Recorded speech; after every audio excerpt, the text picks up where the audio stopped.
Alô, gente, mais uma super dica para o pessoal que vai fazer o concurso. TJ também aí, TJ do Pará, vai falar sobre avaliação, não pode esquecer sobre isso, tá bom? Gente, nós falamos nas duas primeiras dicas sobre currículo, falamos sobre projeto político-pedagógico. Basicamente é planejamento, gente. E quem se planeja tem que organizar objetivos, não é isso? Quem se planeja, organiza as estratégias, ok? Para que possa alcançar os objetivos. Mas para que isso aconteça de forma plena, para que o seu objetivo seja alcançado, você precisa a todo momento estar avaliando. Avaliar, gente, faz parte do ser humano. A todo momento nós estamos avaliando. O sentido etimológico da avaliação, segundo a professora Jussara Hoffmann, diz assim, avaliar é valorar, não é isso? Valorar, que é diferente de verificar. Olha, eu entendo assim, que a avaliação, ela tem um sentido qualitativo da proposta pedagógica. A verificação tem um sentido quantitativo. E quando nós falamos em qualitativo e quantitativo, a gente pode lembrar, por exemplo, da base legal que nós temos aí, na nossa Lei de Diretrizes e Bases da Educação Nacional, que é o artigo 24, o inciso 5º, a linha A, diz o seguinte, olha lá, a avaliação é contínua, a todo momento você está avaliando, então ela tem um sentido processual, não é isso? Um caráter processual, ela é cumulativa, né? Os conteúdos acumulados ao longo de um determinado período, que pode ser uma aula, quando ela for contínua, pode ser uma semana, ou pode ser até bimestral, como é a avaliação classificatória, somativa, tá? Então, ela é com a prevalência do qualitativo sobre o quantitativo, ok? Então nós temos que entender que hoje a nossa lei de diretriz e base, ela valoriza o aluno na sua formação integral. Por isso que a prevalência do qualitativo sobre o quantitativo.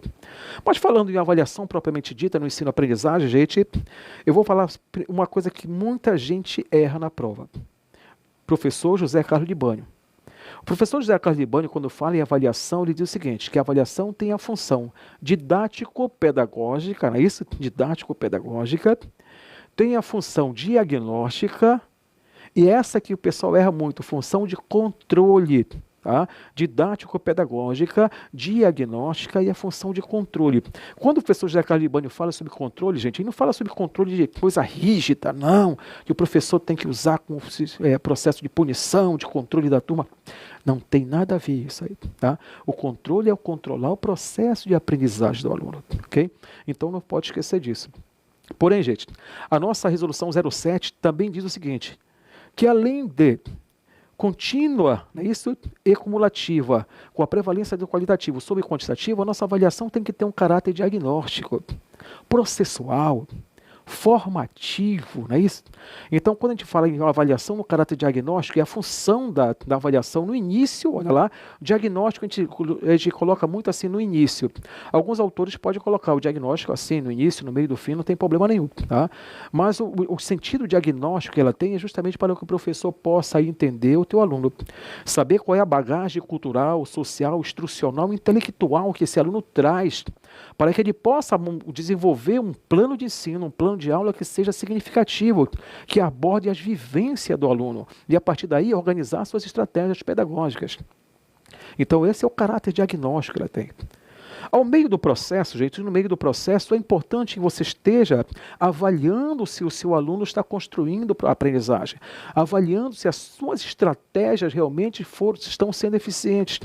Então, nesse momento, ela tem um caráter formativo, onde o professor instiga o aluno para que ele possa ter aquele feedback, para que ele possa perceber se o aluno realmente está aprendendo e ressignificar suas estratégias, para que realmente a aprendizagem seja efetiva. E ao final do processo de aprendizagem, não tem como, seja ciclado, seja seriado, sempre vai ter o caráter somativo, somatório, classificatório do aluno. Então a avaliação ela tem todos esses procedimentos. A avaliação é importante nós entendermos, por exemplo, sobre o ponto de vista de um professor, né, saudoso Paulo Freire. A avaliação ela não pode ser punitiva, a avaliação ela não pode ser excludente, a avaliação ela tem que ser emancipadora, a avaliação tem que ser libertadora. Okay? Então a avaliação é importantíssima no processo de ensino-aprendizagem. Para quem faz os concursos ainda, que hoje em dia se pede a questão, por exemplo, da avaliação no sentido das grandes escalas, não é isso? A grande escala, não podemos esquecer, ok? Que nós temos aí o SAEB, que é a avaliação em grande escala. Ela vai mensurar o quê? Ela vai mensurar justamente a qualidade da educação básica no Brasil, que é a avaliação que hoje ainda, tá? Ainda está em vigor, nós estamos mudando logo, agora vai ser SAEB do ensino fundamental final, não é isso? Mas em alguns concursos ainda está pedindo, né, a Avaliação Nacional do Rendimento Escolar, que é a Prova Brasil, é isso? Que é censitária, a Avaliação Nacional da Educação Básica, a ANEB, que é amostral, e a ANA, que é a Avaliação Nacional da Alfabetização, que também é censitária. Aí a pergunta é, e o que é censitário? É mais ou menos que todas as escolas, praticamente todas as escolas no Brasil, ela abrange, né, um universo maior de escolas, tá bom?